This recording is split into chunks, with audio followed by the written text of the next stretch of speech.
우리 다 같이 사도신경으로 우리의 신앙을 고백하도록 하겠습니다. 나는 전능하신 아버지 하나님 천지의 창조주를 믿습니다. 나는 그의 유일하신 아들 우리 주 예수 그리스도를 믿습니다. 그는 성령으로 잉태되어 동정녀 마리아에게서 나시고 본디오 빌라도에게 고난을 받아 십자가에 못 박혀 죽으시고 장사된 지 사흘 만에 죽은 자 가운데서 다시 살아나셨으며 하늘에 오르시어 전능하신 아버지 하나님 우편에 앉아 계시다가 거기로부터 살아있는 자와 죽은 자를 심판하러 오십니다. 나는 성령을 믿으며 거룩한 공교회와 성도의 교제와 죄를 용서받는 것과 몸의 부활과 영생을 믿습니다. 아멘. 오늘 우리에게 주신 하나님의 말씀은 요한계시록 1장 1절부터 3절까지 말씀입니다. 제 성경으로 신약 성경 399면에 있는 요한계시록 1장 1절부터 3절까지 말씀 저와 여러분의 순서로 교독하도록 하겠습니다. 예수 그리스도의 계시라. 이는 하나님이 그에게 주사 반드시 속히 일어날 일들을 그 종들에게 보이시려고 그의 천사를 그 종 요한에게 보내어 알게 하신 것이라. 요한은 하나님의 말씀과 예수 그리스도의 증거 곧 자기가 본 것을 다 증언하였느니라. 우리 3절 말씀을 함께 읽겠습니다. 이 예언의 말씀을 읽는 자와 듣는 자와 그 가운데 기록한 것을 지키는 자는 복이 있나니 때가 가까움이라. 아멘. 알게 하신 것이라 라는 제목으로 하나님의 말씀을 증거하도록 하겠습니다. 성경은 총 66권으로 되어 있습니다. 구약은 39권, 신약은 27권. 우리가 구약과 신약을 보면서 잘 읽지 않는 부분이 있죠. 구약은 레위기서, 신약은 요한계시록을 잘 읽지 않습니다. 왜일까요? 읽기가 힘든 거죠. 읽기가 불편한 것이죠. 그래서 잘 읽지를 않고, 또 이제 신약의 요한계시록은 또 목사님들도 설교를 회피하죠. 많이 설교를 안 합니다. 근데 이 요한계시록을 어디서 많이 활용하죠? 이단들이 많이 활용합니다. 이단들은 이렇게 말하죠. 요한계시록은 영적인 책이기 때문에 영안이 안 열리면은 볼 수 없다. 그래서 일반 교회들은 못 보고 우리는 본다. 그래서 우리가 영적인 눈이 열린 사람이기 때문에 우리가 옳다.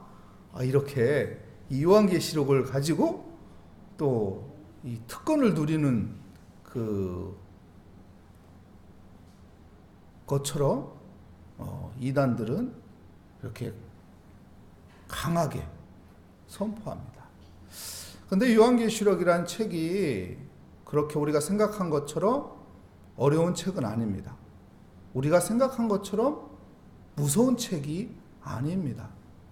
왜냐하면 이 요한계시록이 기록되고 이 요한계시록을 읽었던 그때를 우리가 뒤돌아서서 짚어본다면은 언제 이 책이 기록되었고 이것을 어느 시대 때 읽었을까요? 여러분, 도미티아누스 황제가 있었을 때 있었습니다. 로마 제국 시대 때죠. 도미티아누스 황제 때 핍박이 가장 심했어요. 우리가 네로 핍박만 생각하는데요.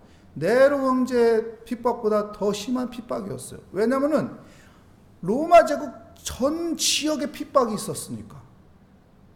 왜냐하면요, 도미티아누스 황제는요, 이 황배 숭상을 강조했거든요. 이 로마라는 큰 제국을 통치하려면은 내가 신이 돼야 돼. 내가 신이 되지 않으면은 통제할 수가 없는 거예요. 그래서 황제 숭배 사상을 엄청나게 강조했다고. 내가 신이다. 근데 가장 골칫거리가 되고 문제가 되는 게 기독교인이었어요. 왜요? 기독교인들은 유일신을 믿거든요. 오직 하나님, 우리를 창조하신 하나님, 나를 구원하신 예수 그리스도, 이 유일신만 믿기 때문에 이 황제 숭배 사상이 적용이 안 되는 거예요. 그러니까 기독교인들을 핍박했습니다. 우리가 네로 황제 때 핍박 우리가 많이 들었잖아요. 기독교인들 어떻게 핍박받았죠? 사자의 밥이 되기도 하고 화형을 취하기도 하고 엄청난 핍박. 이 핍박보다 더 심했던 핍박이 도미티아누스 황제 때라는 거예요. 황배숭사 때문에. 이때 요한계시록이 기록된 것이고 이때 요한계시록이 소아시아의 7교회에게 전해진 거예요. 그래서 소아시아 7교회가 이 요한계시록을 읽은 거예요. 요한계시록에 쓰여진 목적은 무엇일까요, 여러분? 믿음의 사람들이 하나님을 믿는 그 믿음을 버리지 않는 거예요. 포기하지 않는 거예요. 어떤 핍박과 어려움 속에서 믿음을 지키라는 거예요. 교회를 하나로 만들기 위해서 믿음의 사람들이 신앙을 버리지 않게 하기 위해서 기록된 말씀이 요한계시록이라.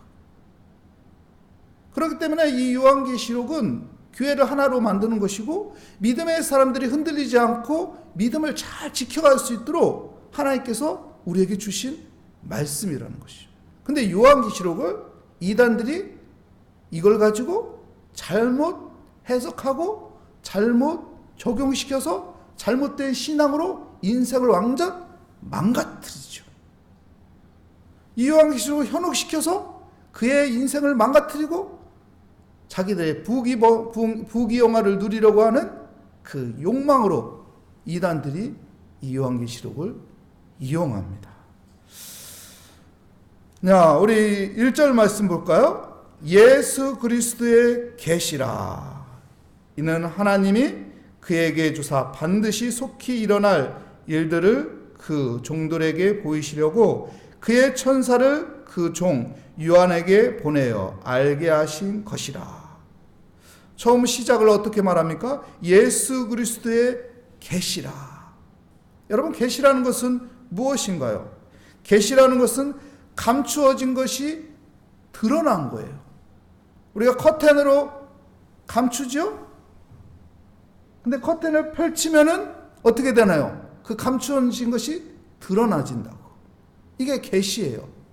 근데 오늘 본 말씀 3절에는 뭐라고 말하고 있습니까? 또 예언의 말씀이라. 계시는 뭐고 예언은 무엇인가? 계시하고 예언 같은 거 아닌가? 계시하고 예언은 여러분 다른 거예요. 계시는 어떤 거냐면은 가려진 것이 커튼을 쳐서 가려진 것이 딱 펼쳐서 드러나졌단 말이에요. 드러나졌는데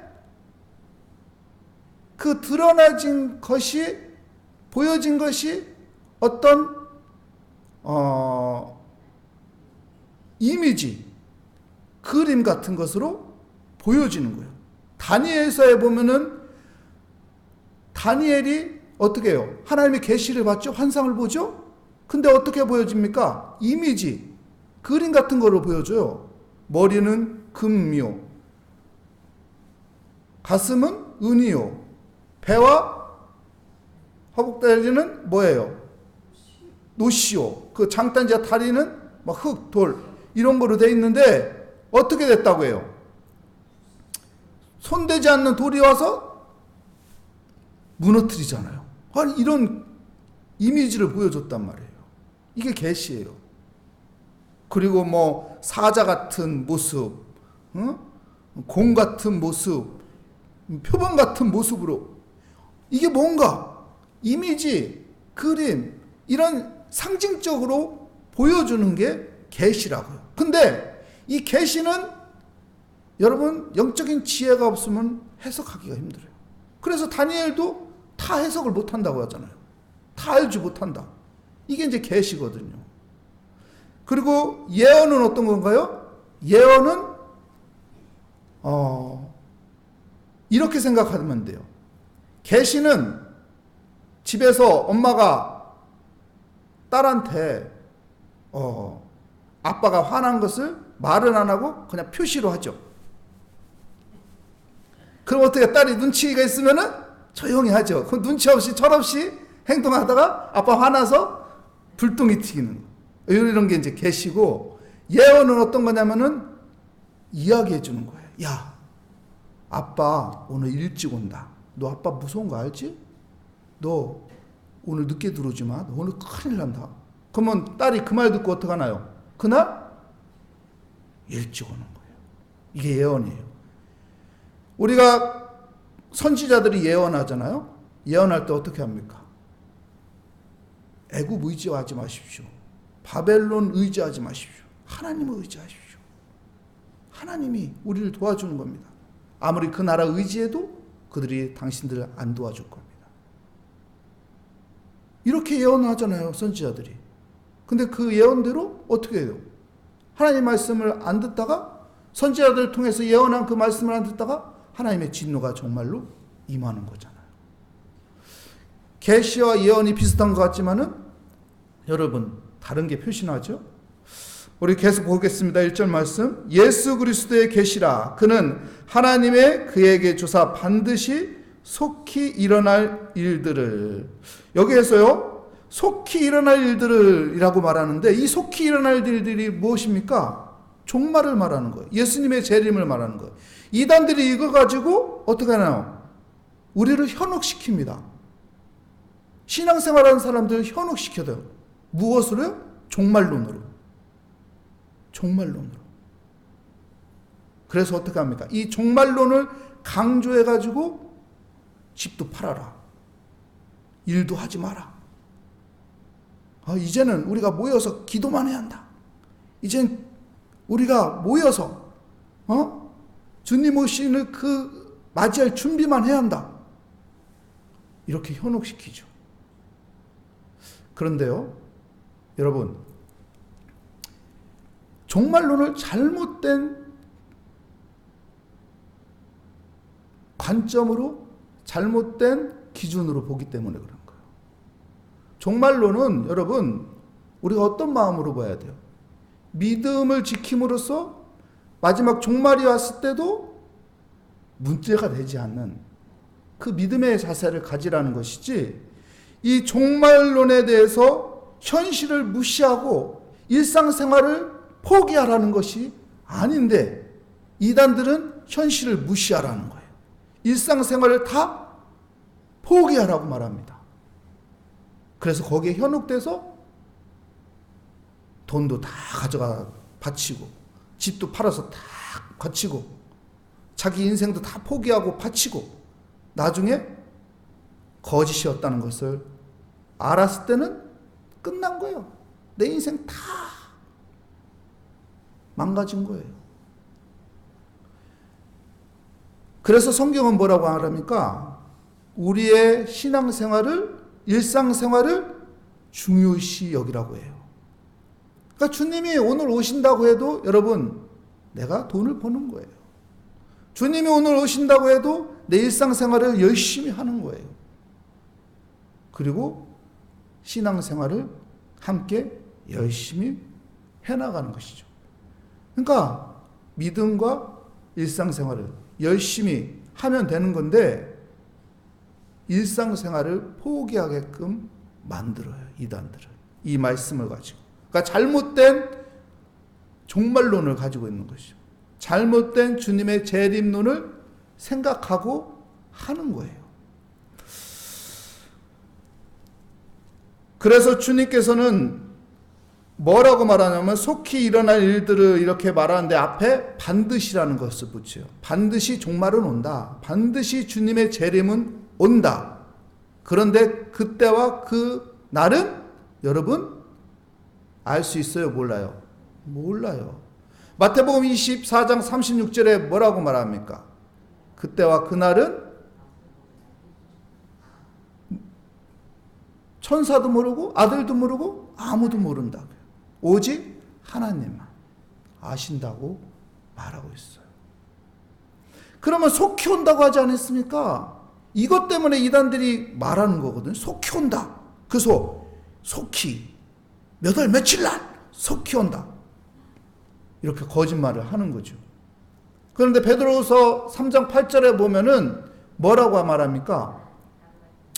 하나님께서는 천년이 하루 같고 하루가 천년 같다. 그러니까 계산을 인간적인 계산으로 하는 것이죠. 영적인 계산으로 하면은 여러분 다른 거예요. 이 말씀이 선포되고 이 말씀이 7개 교회에 전해졌을 때는 여러분 2000년 전이에요. 벌써 2000년이 지났어요. 그러면 이 말씀이 성취되지 않은 겁니까? 잘못된 계산을 하는 거죠. 인간적인 계산을 하는 것이죠. 영적인 계산을 하는 게 아니고. 하나님은 2000년이 하루로 본다고요.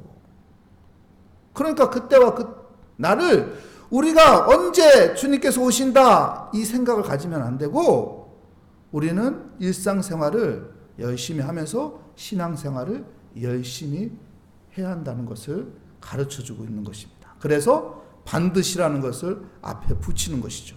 반드시 속히 일어날 일들을 그 종들에게 보이시고 그의 천사를 그 종 요한에게 보내어 알게 하신 것이라. 여러분, 그러면서 3절 말씀에 우리 함께 읽어볼까요? 뭐라고 말합니까? 이 예언의 말씀을 읽는 자와 듣는 자와 그 가운데 기록한 것을 지키는 자는 복이 있나니 때가 가까움이라. 읽는 자, 듣는 자, 지키는 자는 복이 있다. 여러분 아까 얘기했죠? 예언의 말씀. 예언의 말씀은 여러분 하나님의 말씀을 선지자들이 선포하잖아요. 목사님들이 선포하잖아요. 그 말씀을 여러분 잘 듣고 잘 보고 잘 지키면은 복되다는 거예요. 그러니까 요한계시록을 우리가 하나님이 주신 예언의 말씀 어떤 건지 알죠? 이 상징적인 말씀이 아니라 예언의 말씀은 얘기하는 거예요. 말씀하는 거예요.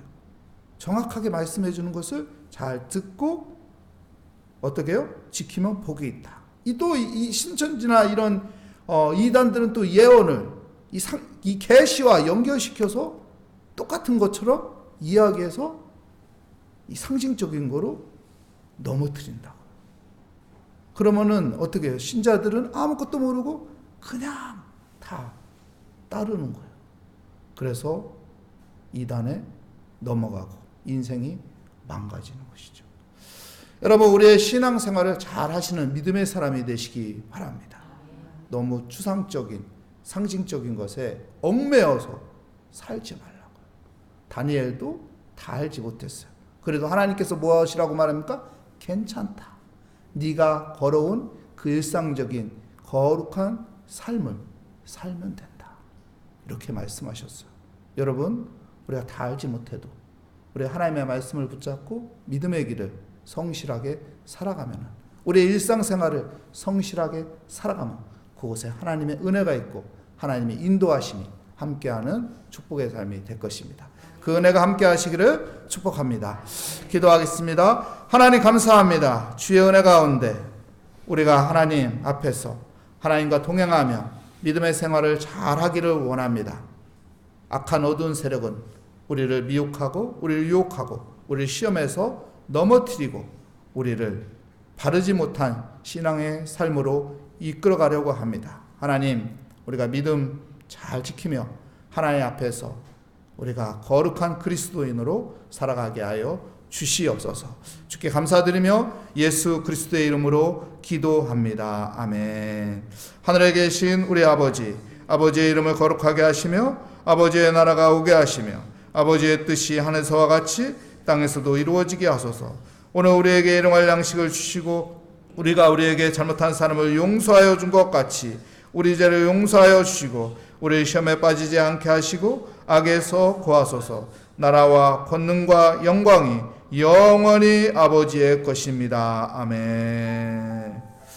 오늘 말씀을 다시 한번 생각하며 하나님의 은혜 가운데 하나님 우리가 주님과 동행하는 믿음의 삶을 신앙생활을 잘하게 하여 주시옵소서. 우리 함께 이 시간 주여 한번 부르짖고 기도하도록 하겠습니다.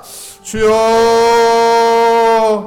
하나님 우리가 믿음의 생활을 잘하며 살아가게 하여 주시옵소서. 하나님 악한 영에 하나님 유혹받지 않게 하여 주시고 시험당하지 않게 하여 주시고 잘못된 그릇된 신앙생활을 하지 않게 하여 주시옵소서. 오직 주의 말씀을 붙잡으며 주의 뜻을 따라 하나님 믿음의 생활을 잘하며 하나님 살아가게 하여 주시옵소서. 오늘도 하나님 새벽을 깨우며 주께 기도합니다. 하나님 영적인 하나님의 지혜를 주시옵소서. 그래서 하나님 오늘도 주님과 동행하는 믿음의 삶을 살아가게 하여 주시고 주님의 말씀 따라 하나님 살아가는 믿음의 생활이 되게 하여 주시옵소서.